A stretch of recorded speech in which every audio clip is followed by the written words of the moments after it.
irresistible. Eh bien Léa, bonjour. Bonjour. Donc on se voit dans le cadre d'entretien qui a pour sujet le relogement de la friche artistique Lamartine. Entretien qui se passe au Kinétoscope à Lyon, dans le 3e arrondissement. Nous sommes, quelle date nous sommes? Un vendredi, parce que c'est le jour des vendredis de l'action. Exactement. Tu nous en parleras? Oui, tout à fait. Juste pour dire que c'est ce que tu diras en fait engage que ta parole et pas celle du collectif. Exactement. Voilà. Qui es-tu? Eh bien, je suis toujours Léa, même 5 minutes après. Je suis à la friche Lamartine depuis ses débuts. Je suis arrivée en tant que créatrice textile. J'avais ma petite entreprise qui s'appelait Lune Rouge. Et j'étais également bénévole du Frisch Market. Et aujourd'hui, je suis la directrice du Frisch Market. Donc c'est mon activité principale. Alors, qu'est-ce que c'est que le Frisch Market? Le Frisch Market, c'est un comptoir ou une boutique de matériaux issus des déchets industriels. Donc on travaille dans la valorisation des déchets industriels. Donc tout simplement, les entreprises transforment et produisent de la matière et une bonne partie finit par être jetée. C'est des défauts de fabrication, des surplus de production, des rebuts, des déchets obligatoires dus à la transformation. Et la plupart de ces matériaux-là n'ont pas d'issue de recyclage. Et nous, on propose une solution alternative à ce manque de recyclage. Donc nous collectons ces déchets qui pour nous en fait sont des matières premières. Donc on collecte essentiellement des panneaux de bois, des rouleaux de tissu, de la mercerie, de la peinture, de la mousse. Et ensuite nos adhérents viennent acheter ces matériaux-là à des prix très solidaires, très très bas, pour qu'ils puissent créer, bricoler, essayer, se professionnaliser dans la transformation de matière quelle qu'elle soit. Donc, par exemple, on a pas mal de costumières, de scénographes qui viennent chez nous, car ça leur tient aussi à cœur de faire des créations à partir de matériaux de seconde main. Et on a aussi beaucoup de public particulier qui vient chez nous par curiosité, par éthique, par envie de changer leur fonctionnement dans leur quotidien, à faire des actions plus cohérentes avec leur éthique et leur envie de changer de mode de vie, on va dire ça comme ça. Donc le Frisch Market est un local aujourd'hui de 90 mètres carrés, hébergé à la friche Lamartine, donc où nous stockons nos matériaux, où nous ouvrons une fois par semaine à ce public-là. Et c'est vraiment une plateforme d'échange, car on a à la fois des professionnels et des particuliers qui viennent et qui interagissent entre eux suivant leurs projets. Et puis ils viennent aussi chez nous trouver pour trouver des solutions et des conseils sur ces matériaux qui souvent ne connaissent pas leurs capacités, leurs techniques. Et du coup, on leur ouvre un champ des possibles pour leur dire qu'il y a plein de matériaux qui existent, qui ont des compétences techniques différentes et qui peuvent très bien répondre à leurs projets et sortir un petit peu des carcans habituels. Voilà. Ok. Donc du coup, vous êtes un peu la seule activité en fait qui amène des gens de l'extérieur au sein de la friche Lamartine. Est-ce que tu peux me faire un retour en fait sur ce que disaient les gens quand ils arrivent ici? Nous, du coup, on est vraiment, pour les Lamartiniens, on est un soutien à la création. On est un des rares espaces où on ne transforme pas la matière directement, mais par contre, on est un soutien important pour justement tous ces transformateurs présents dans le lieu. Et ceux qui viennent de l'extérieur, c'est une belle aventure. Parce qu'ils se retrouvent face au bâtiment, ils rentrent par une petite porte, traversent tous les couloirs, croisent plein de gens. À l'issue de ce couloir, ils arrivent dans la salle commune, communément appelée la cuisine du premier, où là, c'est un lieu de vie, donc ils peuvent arriver sur plein de moments de vie différents. Ils traversent encore un autre couloir et ensuite, ils arrivent dans ce local qui ressemble un peu à une boutique. Et là, ils sont généralement un peu perdus, mais très contents d'avoir réussi à passer le cap. Et ils en ressortent un peu transformés. Parce qu'ils n'ont jamais vu de lieu comme ça, ils n'ont jamais vu d'ateliers d'artistes ou de lieux collectifs. Et grâce à notre activité, il y a une piqûre de curiosité et généralement, ils vont pousser la porte d'autres lieux par la suite. C'est ça, mais en fait, une première entrée, tu veux dire? C'est une première... La première fois qu'ils viennent au Frisch Market. Okay. Et ça se voit d'ailleurs physiquement, quand ils rentrent dans le local, ils sont tout perdus, ils ont les yeux grands ouverts, après ils bougent plus, ils savent plus trop quoi faire. Mais la plupart après reviennent et nous racontent aussi qu'ils ont commencé à chercher d'autres lieux collectifs, d'autres lieux alternatifs dans le secteur culturel ou alors dans le secteur du développement durable, ce qui se rapproche un peu de notre Donc activité. Donc ça crée des émules, tu veux dire, quand les gens expérimentaient le lieu? Tout à fait. Ok. C'est quand même un défi. Normalement, pour acheter de la matière, on va dans des boutiques, des centres commerciaux. C'est assez simple, c'est acquis, c'est un fonctionnement logique et on s'attend à ce que c'est normé comme fonctionnement. Et là, ils arrivent dans quelque chose qui est à l'opposé de leurs normes, de leurs habitudes. Et même nous, dans notre fonctionnement dans le local, c'est à l'opposé de ce qu'ils ont l'habitude. Nous, on fonctionne à l'autonomie et la confiance. C'est eux qui prennent les rouleaux de tissu, les découpent, les rangent. Nous, on les aide, bien évidemment, mais c'est eux qui font.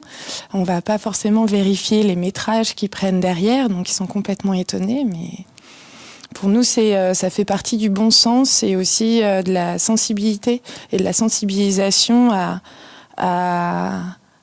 la fois à découvrir les matériaux et aussi à la fois une sensibilisation à l'échange. Pouvoir discuter de tout, de rien. Et ce lieu permet ça. Parce qu'ils sont déjà tellement perdus qu'ils sont prêts à plein de questions, ils en ont des millions et du coup ils sont hyper ouverts. Et ben alors justement, c'est quoi une friche artistique pour toi? Puis à travers ce que tu peux en dire quand les gens justement arrivent à la Frisch Market. Pour moi, une friche artistique, je ne connaissais pas vraiment jusqu'à que j'y mette les pieds, enfin qu'on m'emmène ici. Pour moi, c'est vraiment un lieu des possibles, où tout est possible en plus. En tout cas, celle-ci, tout est possible. Si on le veut, si on en parle, si on se renseigne, on peut vraiment réaliser beaucoup de choses. À la fois sur le plan, vraiment pour ma part, sur le plan professionnel et aussi personnel. Pour moi, il porte vraiment ce sens de friche où il y a un terrain où tout pousse et en même temps, l'activité humaine débarque et tente des choses en composant avec ce terrain en friche. Ici, c'est pareil. Il y a des personnes qui débarquent avec une idée, un projet, mais qui ne savent pas trop. Et puis, elles regardent ce qu'il y a autour d'elles. Les personnes rentrent en interaction avec les personnes qu'il y a autour. Et puis là, le projet commence à prendre forme. Des fois, il reste... l'idée du projet initial et puis des fois il part complètement ailleurs parce que justement il y a un monde des possibles complètement dingue. Ça rassemble tellement de corps de métier, de compétences, de valeurs différentes, de notions de vie, de travail différentes. Artistiquement, c'est complètement ouvert. Tout devient possible, c'est génial. Ça devrait exister beaucoup plus pour ma part. C'est ça, ouais. Du coup, si on parlait de la singularité de la friche Lamartine, étant donné que tu ne connais pas réellement d'autres friches, tu connais très bien celle-là. Est-ce que tu es une membre active depuis longtemps? Eh bien, depuis le début. Depuis le tout début. Alors justement, le collectif Lamartine, parce que pour refaire la petite histoire, au début, chacun était dans ses ateliers, ça dure à peu près un an et demi. Et après, les gens ont commencé à sortir le nez de leur atelier. Du coup, là, il a commencé à y avoir des rencontres et le collectif Lamartine, en dehors de l'assaut, le collectif La Rencontre Humaine, s'est fait. Qu'est-ce que tu peux en dire de ça? Comment tu reviendrais sur cette aventure? Faut que j'arrive à m'en rappeler, parce que maintenant, ça me paraît normal. Ça commence à faire quelques années.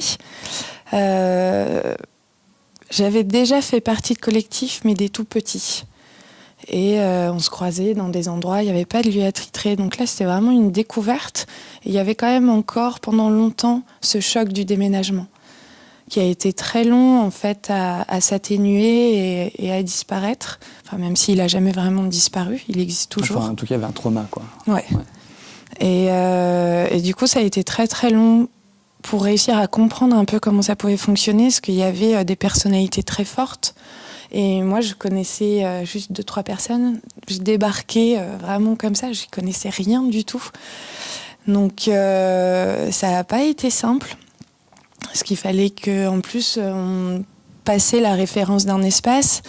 Donc d'un coup, d'un seul, je me retrouvais un peu dans des réunions à devoir prendre des décisions, essayer de comprendre ce qui se passe, comment ça a évolué, sachant que tout le monde aussi était un peu à tâtons sur le fonctionnement, parce qu'il fallait qu'on se trouve un nouveau fonctionnement avec ces personnes et ces nouvelles personnes et ce nouveau lieu. Mais j'ai quand même un tempérament qui s'adapte à pas mal de situations. J'arrive aussi à écouter et aussi un petit peu à m'imposer. Et ça m'a permis de comprendre un petit peu plus et de prendre une place. Je me suis rapprochée aussi un peu des plus anciens pour qu'ils puissent m'expliquer ce qui s'était vraiment passé, comment eux, ils avaient vécu l'ancienne friche, comment ils voyaient aussi la friche, cette nouvelle friche-là. Et du coup, après, me faire un peu mon état d'esprit, ma vision. Et puis après, ça s'est fait, au bout d'un moment, c'était devenu juste normal. D'autant plus que j'étais là tous les jours. Et ça fait vraiment une grande, grande différence. Oui, contrairement à d'autres personnes qui ont des usages plus ponctuels. Ouais. Moi, je suis là tous les jours, donc, et en plus, j'ai un atelier qui est juste à côté de la pièce commune où tout le monde passe. Donc forcément, je croisais plein de gens, des gens différents. J'entendais aussi toutes les conversations. Je pouvais participer à toutes ces conversations. Et en étant là tout le temps, je ratais pas grand-chose. J'étais un peu au courant de tout. Donc ça a vraiment facilité mon intégration et ma compréhension du lieu. Et aussi la possibilité d'œuvrer pour ce collectif et d'essayer en permanence de l'améliorer. Et c'est vrai que sans ça, ça me paraît beaucoup plus difficile de participer un peu à la vie de ce collectif. Que si tu n'as pas une présence régulière, voire quotidienne. Tu as du mal à avoir une vision globale. Ouais. Puis il se passe plein de choses c'est ça. En permanence. Et justement, on peut en parler de ça parce que ça participe un peu au modèle de gouvernance qu'on a choisi, qui était collégial. Et après, on est passé... on a choisi donc, ce modèle-là. Après, on a eu une administratrice qui est Maud, qui nous a rejoints pour coordonner un peu tout ça. Du coup, ça nous a amené à expérimenter plein de modèles de gouvernance. Notamment, j'y pense maintenant, mais à l'Agora, par exemple. Oui, il y a eu l'Agora, et après, il y a eu les GDT. Est-ce que tu peux en parler un peu de tout ça, vu que tu as suivi de ça de très près?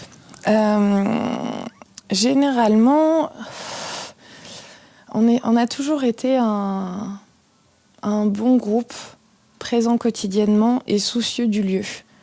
Et soucieux des valeurs du lieu, mais aussi des valeurs des personnes. Et toujours prêt à essayer de trouver de nouvelles solutions pour que ce soit encore mieux. Et que ça corresponde encore plus au fonctionnement présent d'une friche. Comme c'est une friche, ça évolue en permanence. Les gens évoluent en permanence, les pratiques aussi. Donc il faut toujours remettre un petit peu à plat ce qui s'est passé pour pouvoir faire un état des lieux, voir ce qui va pas, ce qu'on peut changer, ce qui ne changera pas, etc.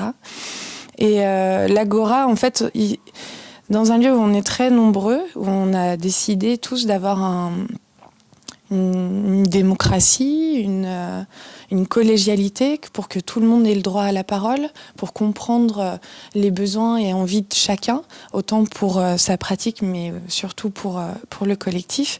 Il était nécessaire de créer des temps de rassemblement. Et ce qu'on se rendait bien compte que parfois, en réunion de collège, de bureau, il y a des points à aborder très importants, très techniques. On ne peut pas toujours avoir le temps d'y rester des heures et des heures et des heures, même si déjà elles durent très longtemps. Donc c'est créer des instances où tout le monde pouvait venir pour pouvoir échanger sur plein de sujets. Et ces sujets-là, ensuite, étaient retraités dans les différentes instances. L'Agora, au bout d'un moment, s'est essoufflée et s'est transformée en groupe de travail. Pourquoi elle s'est essoufflée? Parce qu'il y avait trop de discussions et moins d'actions. C'est pas toujours évident d'avoir les deux en même temps. Puis comme on est très nombreux, avec des points de vue très différents, les discussions peuvent durer des années en fait. Et toujours être remises en question. Et en plus, on est dans un lieu où on adore ça quand même. C'est un peu la maladie de la friche quand même, de remettre tout en question. Toujours. Si on prend une décision, le lendemain, quelqu'un va donner son contraire. Mais c'est ce qui l'enrichit aussi. Et c'est vrai que ça manquait d'actions concrètes. Donc, dans mes souvenirs, c'est ça. Et donc là, je pense, est né les groupes de travail. Et du coup, il y a des groupes de travail qui sont plus sur de la technique, sur de l'action, et des groupes de travail qui sont plus sur de la réflexion. Ça permettait de mener un peu les deux. Et aujourd'hui, on en arrive à ce que les GDT sont moins moins conséquent, moins actif. Alors c'est quoi un GDT? Tu peux m'expliquer? Un groupe de travail, donc appelé GDT, sont des groupes de volontaires qui travaillent sur des thèmes. Donc on peut avoir le GDT régie, le GDT compta, le GDT vie associative, le GDT communication et le GDT accueil résident. Le GDT teuf. Le GDT teuf aussi, que j'ai mené avec mes collègues. Qui a organisé des teufs, c'est sûr, qui permettait de guider les autres à vouloir organiser des teufs et qui s'est aussi retrouvé organisateur du festival La Martine à la plage. Donc voilà, le GDT teuf, exact. Et ces GDT-là, donc c'est sur de la base du volontariat, pouvaient à la fois proposer des missions et aussi était un peu, pas obligé, mais il y avait quelques missions aussi obligatoires à réaliser pour que le lieu fonctionne et continue d'avancer. Est-ce que tu as trouvé que c'était plus efficace sur ce modèle-là? Ça a très bien fonctionné pendant un temps. Plus maintenant? Beaucoup moins. C'est pour ça qu'aujourd'hui, il y a un... Et pourquoi? Comment tu l'analyses? Pourquoi? Je crois qu'il y a beaucoup de paramètres possibles, beaucoup d'explications possibles. Ça prend du temps, ça prend beaucoup de temps. Je crois que c'est surtout ça aussi. Ça prend beaucoup de temps de bénévolat, c'est long à mettre en place. Il faut trouver des solutions pour que ça plaise à tout le monde, que ça convienne à tout le monde, que ça convienne au lieu. Et au bout d'un moment, on peut très vite y passer des journées et des journées entières sur la même semaine. Et du coup, ça met un peu à mal notre pratique professionnelle. Et l'équilibre est très difficile à trouver. Et suivant nos pratiques, on a des cycles de production intenses et des cycles moins intenses. Et du coup, de tout faire en même temps, c'est du non-stop, quoi. Et au bout d'un moment, c'est un peu usant. Et du coup, donc on arrive un peu sur cette question-là, la transversalité d'un lieu comme une friche artistique sur ta pratique professionnelle, artistique. Qu'est-ce que tu peux en dire? Comment ça t'impacte? Est-ce que si tu avais ton atelier toute seule, monté de la Grande Côte à la Croix-Rousse, est-ce que ça aurait... J'aurais pas du tout cette vie. Un regret ou... Non, pas du tout, je regrette pas du tout. Mais je sais pas trop à quoi ça ressemblerait d'ailleurs, mais je suis très contente d'être là. Après, moi aussi, j'ai décidé de vivre ce lieu-là à bras-le-corps. C'est une décision que j'ai prise, c'était une envie. Je ne le voyais pas du tout comme je viens de temps en temps faire ce que j'ai à faire et partir. À aucun moment ça m'est venu. Si j'ai la chance d'avoir un lieu comme celui-ci, qui est assez grand, où j'ai un espace où je peux travailler, plein d'autres espaces dans lesquels je peux œuvrer aussi pour faire tout plein d'autres choses, avec plein de personnes qui ont des millions de compétences, qui peuvent répondre à toute question. Je voulais vraiment œuvrer et découvrir comment vivre dans ce lieu-là et comment faire pour y rester encore longtemps et que ça se passe bien et que d'autres puissent ressentir ça et vivre cette expérience complètement dingue. Est-ce qu'il y a une forme... donc il y a un attachement, il y a une appartenance qui se crée? Oui. Une fierté? Une fierté, non. Une appartenance, oui. Parce que pour moi, il y a un côté familial qui c'est un peu une seconde maison. J'ai tendance à le dire très souvent que c'est un peu ma maison aussi. Parce que j'y travaille, j'y vis avec tout ce qu'il y a. Et je suis comme ça, j'ai du mal à aller dans un lieu et pas m'y investir. C'est juste pas possible. Je peux pas faire ça. Vraiment pas. Mais c'est vraiment personnel. Il y en a beaucoup d'autres qui... On parle même de mode de fonctionnement. Qui ne le voient pas du tout comme ça. Et dans ma pratique, ça a été très impactant. Parce que je pouvais voir tout ce qui était réalisable, tout ce que les gens pouvaient faire, rien que dans leur pratique ou en passant aux friches pour acheter de la matière. À chaque fois, ils me racontent leur projet, leur activité, avec qui ils travaillent, où est-ce qu'ils vont présenter ça. Et c'est le rayonnement, ce lieu-là. Il rayonne à la fois en interne, parce qu'on arrive généralement à travailler pour l'un, pour l'autre. Et moi, j'avais trouvé ça magique. Une fois, sur une résidence, un groupe qui vient... c'était 2 clowns qui venaient faire une résidence pendant une semaine dans la sacristie. Et à la fin de la semaine, dans le lieu, ils avaient trouvé un sondier, un lighteux, du matos, une costumière, le textile pour faire les costumes, et ils pouvaient repartir. Ils avaient le kit complet de leur spectacle. Et là, j'ai fait, mais oui, c'est grandiose. C'est juste grandiose. C'est un peu comme ça que tu vois une friche Lamartine, c'est-à-dire Lamartine, c'est un peu un centre névralgique avec des compétences, avec des... Enfin, quand tu dis que c'est un champ des possibles, c'est justement dans ce sens-là. Ouais. C'est parce qu'il y a des rencontres. C'est un champ des possibles autant pour ceux qui sont là tout le temps, parce que du coup il y a plein de compétences différentes partout tout le temps. Et encore plus, je trouve, pour ceux qui viennent de l'extérieur et qui restent aussi assez longtemps pour pouvoir se rendre compte de ça, et qui s'ouvrent aussi, qui ont envie de découvrir qui travaille ici, parce que si on vient juste pour répéter et qu'on rencontre pas les autres, on se rend pas du tout compte de tout ça. On vient juste dans sa salle, faire ce qu'on a à faire et partir. Mais c'est aussi une pratique tout à fait possible. On va pas remettre ça en question. Enfin, c'est ça que je trouve aussi, c'est un autre champ des possibles. Tu peux très bien venir, juste travailler et partir. Ça marche. Mais je trouve que c'est pour ma part plus intéressant de venir et voir ce qui se passe un peu à côté, parce qu'en fait ça peut solutionner beaucoup de choses, et aussi ça peut agrémenter ta réflexion et ton projet. Quand il y a une sortie de résidence, d'aller voir cette sortie de résidence-là, et du coup ils se retrouvent avec un public varié, de connaisseurs, et du coup les conversations sur la présentation viennent pour les artistes qui ont fait cette résidence-là. Généralement ils sont très contents des retours. Et ils ont envie, du coup, là, de rester encore une semaine de plus pour pouvoir travailler grâce à ces retours-là. Est-ce que tu crois que dans ce que tu décris là, qui est un mode de fonctionnement qui est intéressant à la friche Lamartine, est-ce qu'il devrait être... est-ce que c'est une direction qui devrait assumer et pas le normer, mais un peu dans ce sens-là, ou est-ce que, justement, ce côté un peu foutraque peut aussi avoir la friche Lamartine, bouillonnant, est-ce que est-ce qu'il y a un truc à normer dans cet endroit-là, c'est-à-dire un peu en mode institutionnel, ou alors justement la laisser vivre telle qu'elle a envie de vivre, enfin telle que les individus vivent à l'intérieur, c'est intéressant aussi. Pour moi, il y a un petit peu des deux qui sont nécessaires. Okay. Il y a ce côté un peu foufou, bouillonnant, et ce côté aussi institutionnel, parce qu'on se retrouve, on est tous un petit peu à la limite de l'alternatif et de l'institutionnel. Parce on travaille toujours sur ces deux tableaux-là. On ne veut pas non plus aller à l'encontre des institutions. C'est pas parce que non plus elles nous ont permis d'avoir ce lieu-là qu'on doit tout accepter, etc. Mais on travaille avec eux. Et on travaille avec la ville, avec le rayonnement qu'ils ont, eux. Et pour moi, c'est important de les côtoyer et de travailler avec eux et de comprendre comment ils fonctionnent et qu'ils comprennent aussi comment on fonctionne pour leur montrer à eux aussi un autre monde qui existe et qui fonctionne, qui n'est pas du tout dans leur code, dans leurs habitudes, mais ça fonctionne.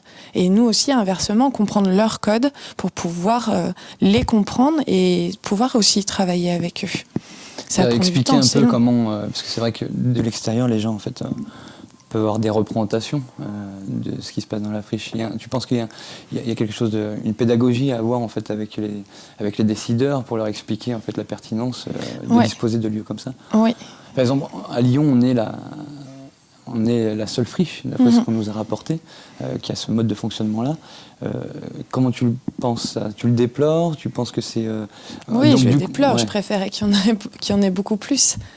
Et du coup, parce qu'on n'est pas assez grand pour pouvoir accueillir tout le monde et qu'il y a beaucoup de gens qui sont à la recherche de ce type d'endroit-là, parce que c'est aussi... parce que ça les intéresse. Et parce que ce bouillonnement les intéresse, parce que ce champ des possibles les intéresse, mais aussi parce qu'ils ne trouvent pas de locaux ailleurs. Et que ouvrir un lieu légalement ou non légalement, c'est dans les deux cas, c'est très compliqué, alors qu'on sait qu'il y a plein d'espaces vides, mais qui sont fermés pour des tas de raisons, et j'espère très bonnes. Mais voilà, il y a pour moi, il y a une partie de frustration, parce que ces lieux-là, en fait, peuvent très bien fonctionner. Il n'y a pas de souci, il n'y a pas eu de catastrophe ici, il n'y a rien eu, tout s'est bien passé. Nos voisins qui ne nous appréciaient pas vraiment au début n'ont juste plus envie qu'on s'en aille. Ils déplorent notre départ. C'est quand même un marqueur. Bien sûr. Ils déplorent notre départ, ils nous posent la question, mais vous partez vraiment, vous êtes sûr, mais quand ? Et quand tu dis non, pas encore, ils font ah bon, c'est bien alors. Ils sont soulagés qu'on parte pas tout de suite. Donc, moi, je sais que je vois souvent la grand-mère qui est juste en face, dans l'angle, qui habite ici depuis 60 piges. Elle a vu des choses dans ce lieu et elle croise les gens et ça l'interpelle et elle est contente parce que c'est différent et que c'est bien. Elle voit que des promoteurs achètent toutes les maisons autour de chez elle. Ça va se transformer en grande barre d'immeubles sans vie, sans rien. Les commerces disparaissent. Et pour elle, nous, on est un lieu de vie où les gens se croisent, où il y a de la diversité et elle retrouve un petit peu... même si elle vient pas vraiment chez nous, mais elle a cette sensation de retrouver ce qui était avant, quoi. C'est-à-dire une vie de quartier, ça crée une vie de quartier un peu. Et justement, une friche artistique, c'est un lieu de création artistique avant tout au départ. Ouais. On y accole souvent le terme social et expérimental. Ouais. Tu es d'accord avec ça ? Complètement. Sur à quel point de vue ? Social ? Social, parce qu'on rencontre plein de gens, parce que personnellement, on se rencontre aussi. T'es pas la première à dire ça. Ouais, c'est parce que j'y attache beaucoup d'importance. Je me suis découverte, moi, j'ai pu pousser ma découverte et puis aussi échanger avec d'autres qui étaient sur ce principe-là de découverte personnelle. Du coup, c'est très instructif et socialement, il y a tellement de gens différents qu'aujourd'hui, en fait, maintenant, on peut aller n'importe où, dans n'importe quel milieu, avec des profils de personnes tellement différents. On est à l'aise, on comprend le fonctionnement des gens, on peut discuter avec eux. Parce qu'on les a côtoyés et qu'on est ouvert. Et qu'on a compris les codes aussi. Oui, et qu'on a compris les codes et qu'on les accepte. Ou alors, on les accepte pas, mais on peut les bousculer ou proposer d'autres alternatives à ces codes-là.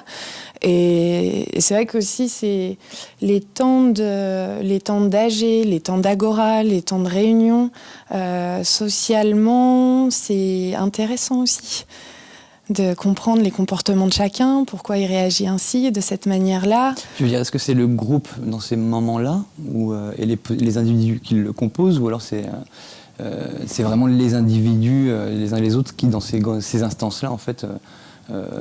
Ça dépend des jours, des fois, des fois il y a tout en même temps, ça se complique un peu. Des fois c'est juste un individu qui va créer un nouveau fonctionnement social, des fois c'est tout le groupe, des fois c'est le sujet qui va créer aussi un fonctionnement social différent.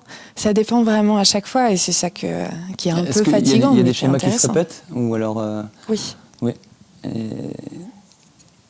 On n'est pas si différent que ça, c'est très, que je dis le monde extérieur, parce que ça fait longtemps que je suis pas enfermée ici, c'est pas vrai.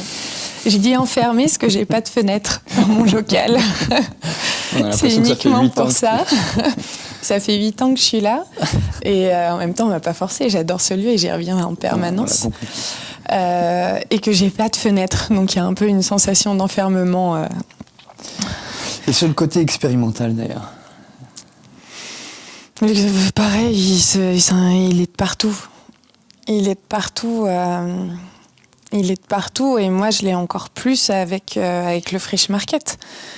Où les gens qui arrivent, ils expérimentent un nouveau lieu, ils expérimentent des nouveaux matériaux, ils veulent réaliser des projets qui soient... Ils ont peut-être jamais travaillé sur ce type de projet-là, donc c'est une expérimentation pure. Et ici, tout s'expérimente. On expérimente le lieu, on expérimente les pratiques, on expérimente les modes de gestion, les modes de gouvernance, on expérimente un lieu de vie, on expérimente un collectif, mais tout le temps, en permanence. En permanence. Est-ce que tu n'as pas eu l'impression, par moment, je te dis ça parce que ça a été mon ressenti peut-être, que des fois ça réinventait un peu l'eau chaude, mais qu'il fallait repasser par ça pour passer à une étape suivante? Tout à fait. On a besoin de faire un peu... Des fois, de réitérer les mêmes choses, au bout d'un moment, ça permet de s'en rendre compte, de dire, soit en fait, c'est qu'on n'arrive vraiment pas à faire différemment, soit qu'en fait, c'est nécessaire. Ce fonctionnement est nécessaire. Donc ça valide en fait c'est juste réussir à le voir, à mettre le doigt dessus et savoir quoi en faire. Et lui donner un sens, qui sera bien évidemment remis en question. Très bien, on va passer... il nous reste 25 minutes à peu près, on va passer sur le relogement. Ouais. À l'heure actuelle, qu'est-ce que tu as à en dire?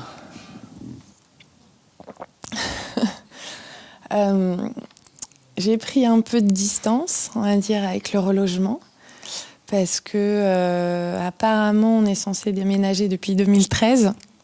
Donc là, ça commence à faire quelques années. Et qu'il y a beaucoup de gens qui s'en occupent et que je leur fais confiance. Je suis les réunions, les résumés, les points d'information, etc. Mais voilà, il y a une partie de personnes en qui j'ai pleinement confiance qui s'occupent de ça, donc je leur laisse s'occuper de ça. Comme ça, moi aussi, je peux m'occuper d'autres choses dans le lieu. Moi, je suis plus une fille de terrain dans la technique à faire des choses. Et là, c'est beaucoup de discussions, beaucoup de débats. Donc pour moi, c'est un peu plus complexe sur la durée. Et le regard que tu portes sur comment ça s'est géré actuellement? Je trouve qu'on s'en sort pas mal. Je suis assez impressionnée d'ailleurs du fonctionnement qu'on arrive à avoir. J'aimerais qu'il y ait plus d'interaction avec les politiques, enfin pas forcément juste les politiques, avec les personnes qui s'occupent de notre dossier, qu'il y ait un peu plus de facilité. J'ai l'impression que c'est pas simple de discuter de ça. C'est un sujet complexe parce que il n'est pas évident de dire la vraie vérité avec ses vrais mots.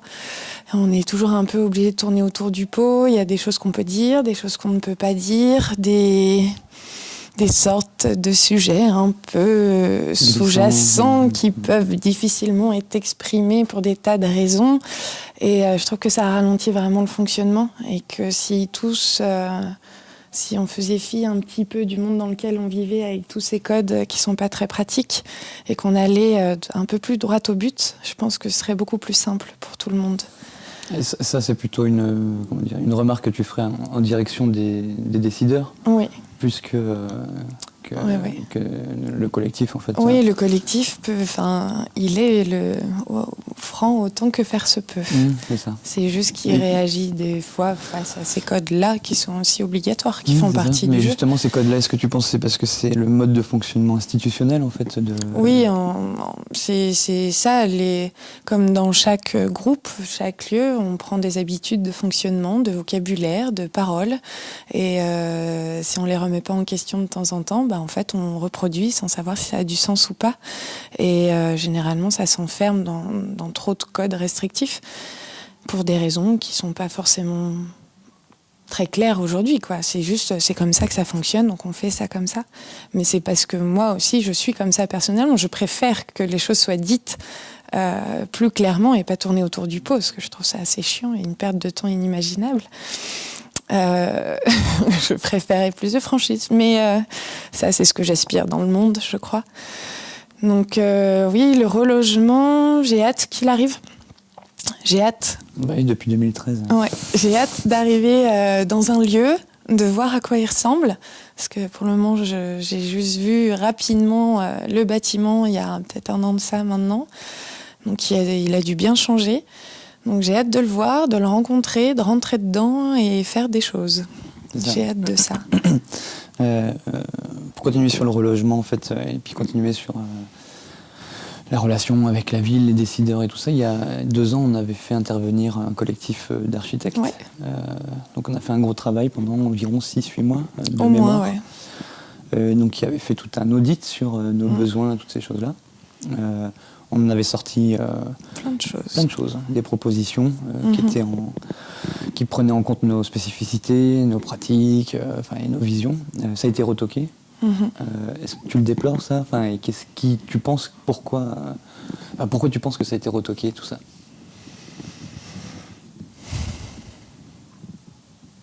Parce que peut-être qu'ils n'ont pas obtenu ce à quoi ils attendaient. Je ne sais pas ce qu'ils attendaient vraiment. Moi, j'ai trouvé ça bien. C'était une expérience supplémentaire. On est un lieu d'expérience. Il y en a eu une. Il faut l'utiliser efficacement et rentabiliser toutes ces informations qu'ils nous ont données, qu'on a quand même beaucoup utilisées par la suite. Après, même s'ils étaient très souvent là, ça reste très compliqué de comprendre ce lieu et de pouvoir le traduire et d'émettre des propositions. Surtout qu'à cette période-là, on était aussi un peu en transformation. Donc ça faisait beaucoup de réflexions et beaucoup de changements qui sont arrivés en même temps. Et je pense aussi ce qui a été peut-être le fait que ce soit retoqué, c'est que c'était peut-être pas représentatif de l'imaginaire de chacun. Je pense que sur ce relogement-là, à cette époque-là, moi je disais un peu que les gens, les artistes d'ici faisaient un peu leur lettre au Père Noël. Moi, c'est vrai qu'ici, c'est des conditions de travail qui sont quand même très particulières, hein. Là, on est fin janvier, il fait très très froid, tout le temps. Généralement, en tout cas dans mon local, il va commencer à faire vraiment froid pendant très longtemps. Il fera plus froid à l'intérieur qu'à l'extérieur. Donc on n'a pas de lumière, l'électricité c'est compliqué. Ça apporte aussi beaucoup de choses, toutes ces difficultés. Mais c'est vrai que c'est pas simple. Et du coup, là, de proposer un relogement où on nous laissait la possibilité d'imaginer autre chose, ça nous a laissé la possibilité de la lettre au Père Noël. Et je pense que à ce moment-là, les personnes ont oublié que c'est pas ça qui allait se passer, qu'on allait forcément avoir un lieu plus petit, qu'on allait être obligé de mutualiser encore plus, qu'on allait perdre pas mal de choses. Et je pense qu'ils ont été déçus de voir que ça n'allait pas arriver, cette lettre au Père Noël. Donc je pense que c'est aussi pour ça que ça a été retoqué, et je pense qu'il y a aussi plein d'autres raisons. Mais est-ce que tu penses que ça a eu vertu de guider un peu les uns les autres en fait, dans ce processus de relogement qui est quand même omniprésent depuis 2 ans Oui, parce qu'on a utilisé ce fonctionnement-là, qui fait quoi, comment, dans quelle surface, avec quel accès, qu'est-ce qui va pas, et on continue toujours d'en parler. On continue toujours de se poser les questions sur les mètres carrés, sur l'électricité, sur la lumière, sur tout plein de choses, sur nos pratiques, sur la mutualisation, et en fait, on continue toujours d'en parler. C'est juste que c'est très difficile de perdre 1500 mètres carrés, alors qu'on se remplit de plus en plus, qu'il y a de plus en plus de gens qui viennent parce qu'on a fait ce travail de communication et de discussion, de sensibilisation. Donc on accueille de plus en plus, mais on est dans de moins en moins. Mais on veut continuer à accueillir de plus en plus. Et pour certains, c'est logique et ils sont prêts à trouver des solutions. Pour d'autres, c'est compliqué. C'est difficilement possible. Mais voilà, c'est aussi la magie de ce lieu, c'est d'avoir des pratiques différentes et c'est compliqué, quoi. Mais c'est bien. Comment tu te projettes dans la future friche? Là, par exemple, on parlait tout à l'heure qu'on était... je te dis ça, on se projette dans la prochaine friche. Là, en ce moment, on a revu un peu les statuts, c'est-à-dire qu'on a revu les membres avant, on avait membres actifs, membres permanents plutôt, et membres temporaires. Donc maintenant, on a revu un peu tout ça. Donc il y a les membres engagés, que oui, il y a plein de qualités. Il y a les membres permanents investis, membres permanents, membres visiteurs. Il y en a un que je viens d'oublier. Et justement, les vendredis de l'action, par exemple, ça, c'est des vendredis qui ont été mis en place une fois tous les 15 jours, histoire que tous les gens qui veulent participer sur la régie générale, on va dire, du lieu, en fait, puissent avoir cet espace-là dans la journée pour pouvoir prêter la main. C'est au-delà de ça. Le vendredi de l'action, comme on voyait que les GDT se perdaient un petit peu, comme voilà, nous on a des cycles, très rapidement on arrive au bout d'une proposition, il faut en trouver une nouvelle, et là on sentait que les GDT étaient un peu en perte de vitesse, en perte d'unité aussi. Donc on s'est dit qu'il fallait trouver un moyen de rassembler ça et aussi de permettre l'accès on les appelle les nouveaux, mais aux personnes qui souhaitent s'investir dans l'association Lamartine ou qui souhaitent découvrir le lieu et agir pour ce lieu. C'est une porte d'entrée à l'action. C'est une porte d'entrée, du coup comme ça tout le monde peut y venir. Ça permet de rencontrer des gens qui sont là tout le temps et qui peuvent répondre à toutes les questions qui peuvent se poser. Et ça permet aussi du coup au GDT de se rassembler à ce moment-là et de plus vivre le GDT un peu seul dans son coin. On est tous là, on travaille ensemble, collectivement, ce qui fait que les nouvelles personnes peuvent s'intégrer sur une mission. Voilà, même si elles connaissent pas, c'est pas grave, parce qu'elles sont accompagnées de personnes qui connaissent. Et ça permet vraiment, dans le temps, parce que là ça est encore récent, un meilleur accueil et une meilleure explication. Du coup, si les gens sont mieux accueillis et comprennent un peu mieux le lieu, quand ils vont y revenir, ce sera beaucoup plus simple. ils pourront se sentir plus à l'aise, plus à leur place, et du coup, ils pourront du coup plus facilement profiter de ce que le lieu peut offrir. Et là, du coup, on en est au 3e ou au 4e vendredi Oui, d'action, je crois qu'aujourd'hui, je crois que c'est le 4e. Ouais. Sans en faire un bilan, parce que c'est un peu C'est un peu tôt, parce que ça va prendre du temps. Aujourd'hui, on a 2 nouvelles personnes qui ont débarqué, qui ont fait leur adhésion aujourd'hui et qui, là, sont en train de faire les tableaux de communication interne à la friche. Donc, c'est super. Après, c'est vrai qu'on est un petit groupe, mais on avait décidé ça aussi, d'être un petit groupe qui soit là tout le temps, enfin présent assez chaque vendredi de l'action, pour être sûr qu'il y ait un noyau présent qui puisse donner un petit peu les moyens, les procédures, les directions, et aussi pour guider les personnes, pour savoir où sont les choses, comment les faire. Mais je pense qu'avec le temps, ça devrait marcher. Je te dis ça parce que j'en viens justement à cette nouvelle mode de gouvernance, donc justement avec les membres investis, membres permanents non investis. Pourquoi c'est arrivé en fait à ça ? C'est une vaste question. Mais comment tu le traduis toi alors ? Je crois que j'ai toujours pas vraiment trouvé la solution, parce qu'on en parle depuis longtemps.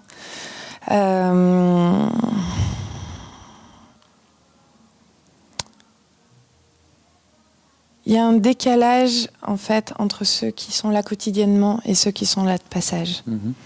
Même si pour la plupart tout le monde souhaite s'y investir, il est difficile de le faire quotidiennement parce que ça prend beaucoup de temps, et puis du coup qu'on est aussi alpaguer régulièrement pour des questions pour la friche, parce qu'on est là tout le temps et qu'on connaît, et du coup c'est fatigant, donc on essaye de se désinvestir, mais on voit bien que ça ne suit pas, qu'il n'y a pas forcément de remplaçant derrière, parce qu'ils se rendent compte en fait du travail.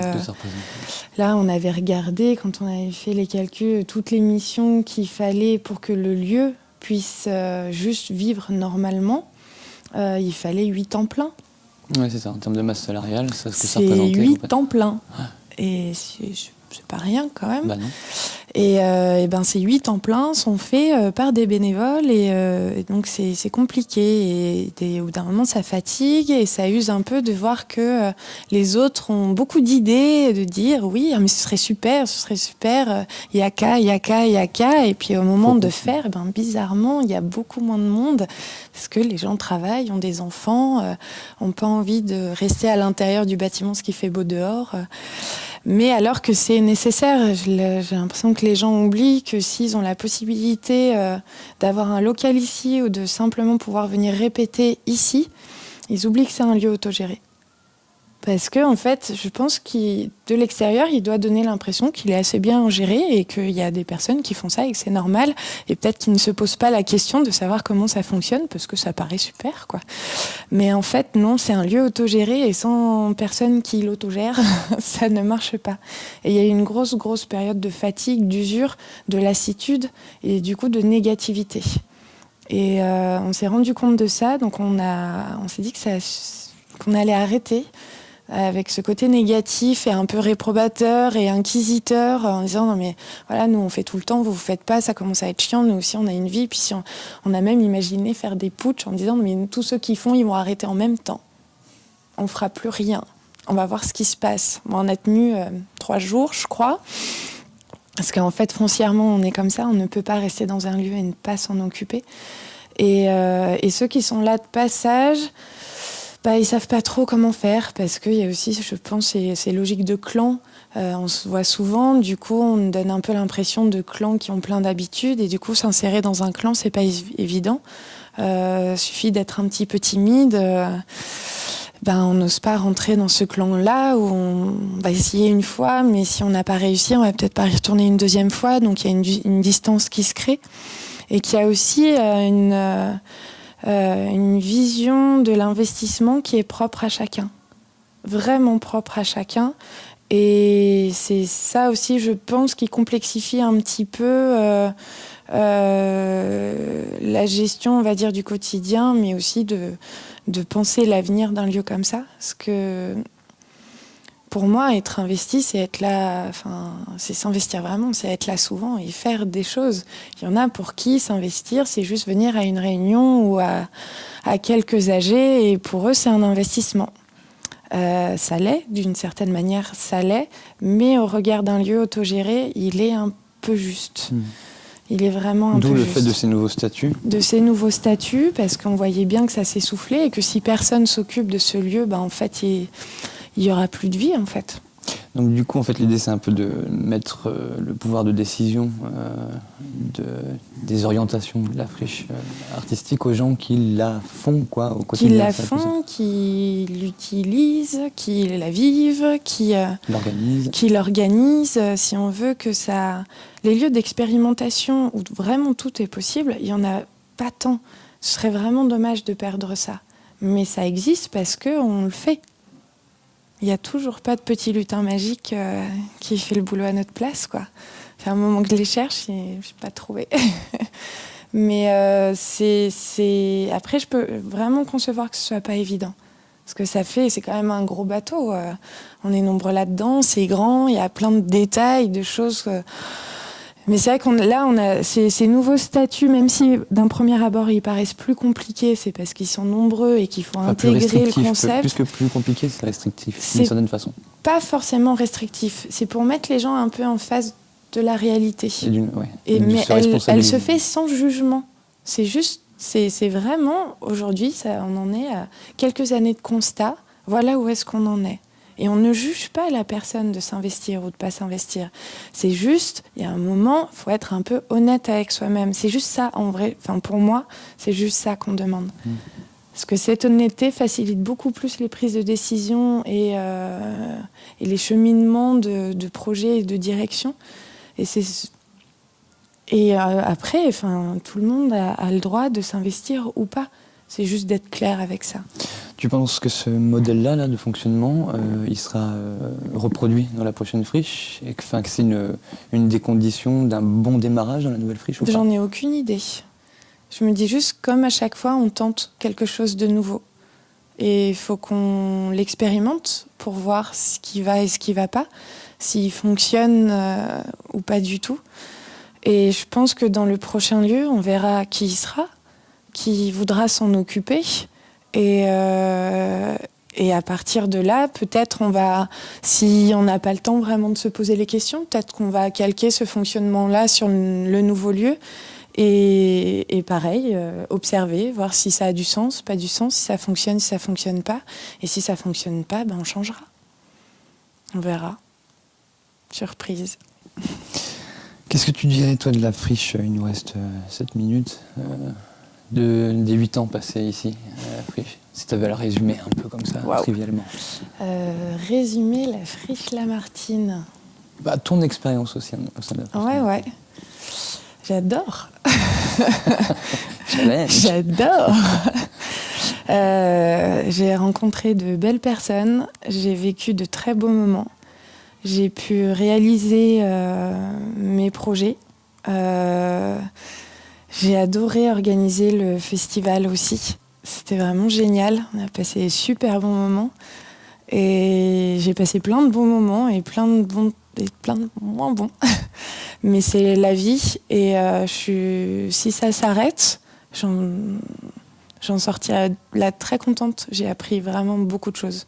Sur moi, sur les autres, sur la notion de travail, sur l'art, sur les relations, sur la politique, sur à peu près tout, quoi.